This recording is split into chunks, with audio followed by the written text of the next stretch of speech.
Hi guys, it's Chris at Cork and Crown with some cider to try again today. Not in my shed, still in Devon. I went to a couple of producers today. I'm going to try one of them and I'm going to try the other one tomorrow. I've already tried it, but I'm trying it again tomorrow, and they're totally different in style, completely different in style, which is really interesting. So the first one we're going to try is this guy, Yarde's Fine Sparkling Cider. So method traditional if you want in French, or champagne method. So fermented with wild yeast to make a base cider. It uses a blend of some really interesting apples actually, some of which very local. I've never heard of them. If you go to the website you can see what all of them are. So yeah, it uses the wild yeast to make a base cider. Then he bottles it, adds some sugar, and it will go through a fermentation in bottle. I assume he then disgorges it and then tops up again. And actually what he tops up with is partially what he tops up with sugar and some 10-year-old cider brandy that he also makes, which I didn't know. And actually I was talking to him today and he said that actually in Champagne region, that's traditionally what they do. They make like an eau de vie or Mar or something like that from using grapes though, instead of apples.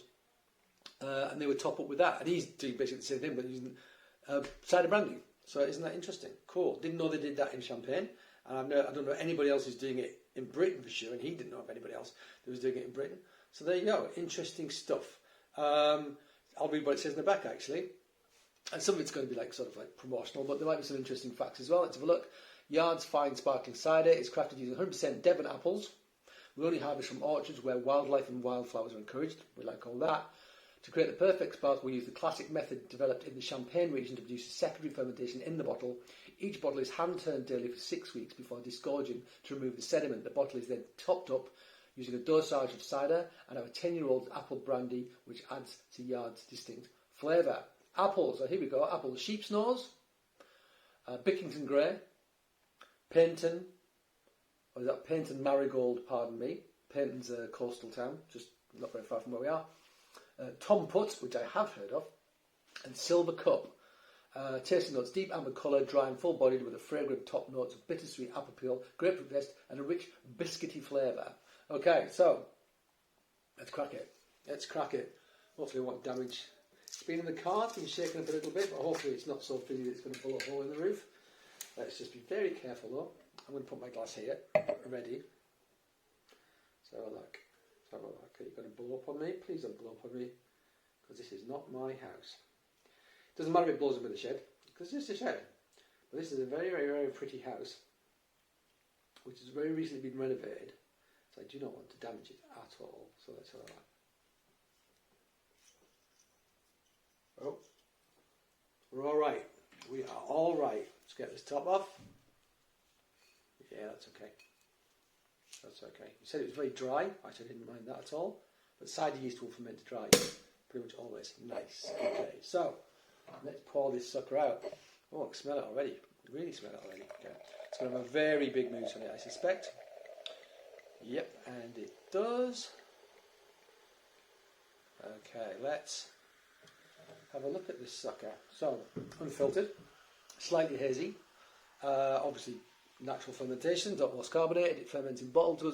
Two fermentations goes through. The first wild fermentation, which is when it turns to cider in a natural way. Then the second fermentation in the bottle, and I think and it's left on the lees as well. And I think he leaves the cider to mature for about a year before he puts it in the bottle as well, which is much longer than you would do with a wine in Champagne, for example.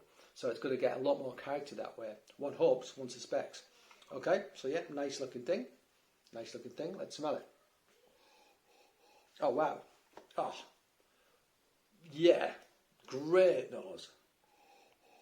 Really biscuity, brioche. Something I really like in Champagne. You don't always get it. I think from leaving it on the lees can give it that character. Yeah, baked apple, butter, apple like sautéed butter, melted butter on it. Baked brioche. Flipping great nose that.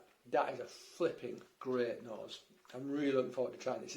It's suggesting to me that it's going to be almost like a kind of like a tartare character as well, that I talk about quite a lot. Now it smells like it's going to be quite sweet, but I know from being told that it's dry. So it's going to see what it does on the palate, but awesome nose. Awesome nose. Smells like a really great sparkling wine on the nose. A really great sparkling wine. Okay, cheers.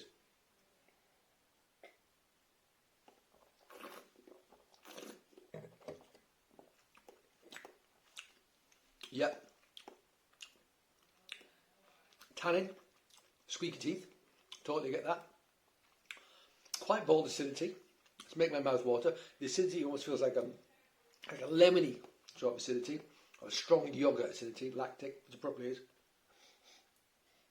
And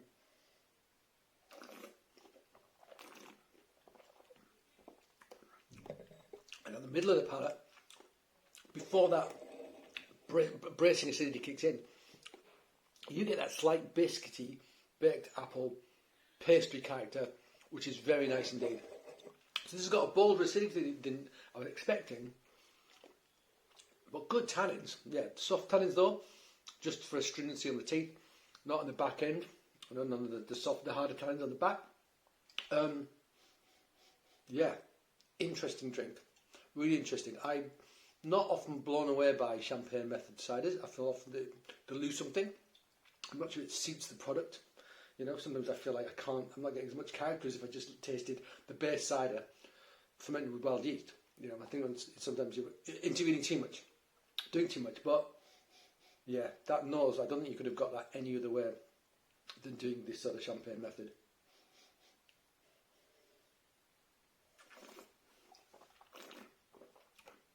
It's nice, really dry, black's really good, and as it's getting a little bit of temperature into it, it's getting a bit more rich, a bit more biscuity, a bit more brioche, and I like it. It's good. It's good. I like it a lot. It's really nice, and it's 15 quid. I've had champagnes that were a lot more than that, which weren't as interesting as this.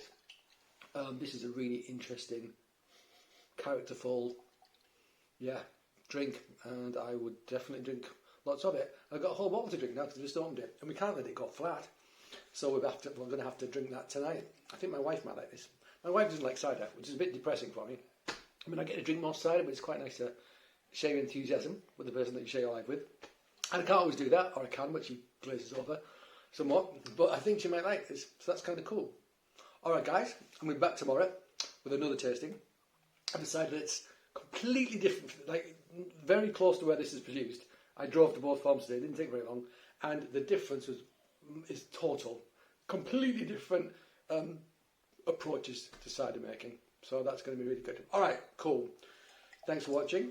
I'll be back soon. And until then, cheers.